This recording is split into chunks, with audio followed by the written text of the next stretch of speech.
اللهم صل على سيدنا ومولانا محمد صلاة تجعلني بها قدوة في الكتاب والسنة وتكفيني بها في الدارين كل فتنة وتقيني بها فيهما الرزية وتهب لي بها المذية وسلم عليه وعلى آله وصحبه سلاما تعصم به بقية حياتي من كل ما يسوءني آمين يا رب العالمين.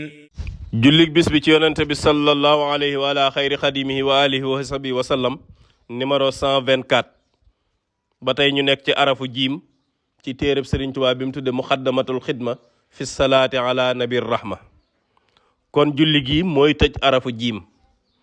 allahuma yow buur yi salli yàlla nga julli ala sayyidina ci sunu sang wa mawlaana ak sunu kilifa muhammad salaatan ak julli goo xam tajaalu ni da nga ma def bihaa ci sababu julli gi xudwatan may roytee fil kitaabi ci alquran wa sunna ak sunna.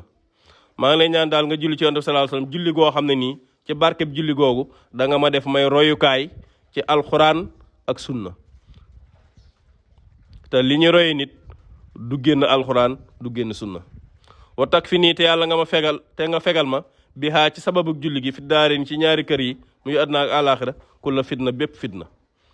ci sababu julli googu nag nga fegal ma fi fitna yi àdduna ak fitna yi àllaaxira. wa tax yi nii te da nga ma fegal bihaa ci sababu julli gi fiihimaa ci ñoom ñaar ñooñu muy àdduna ak àllaaxira arraziya caay-caay. te loolu mooy jikko ju bon rek. wa taxab te da nga may lii ñeel ma bihaa ci moom almaziya ngëneel liñ naan mérite mooy loo am te sa moroom amu ko loolu mooy mérite. kon ci sababu julli googu nga may ma ci mérite.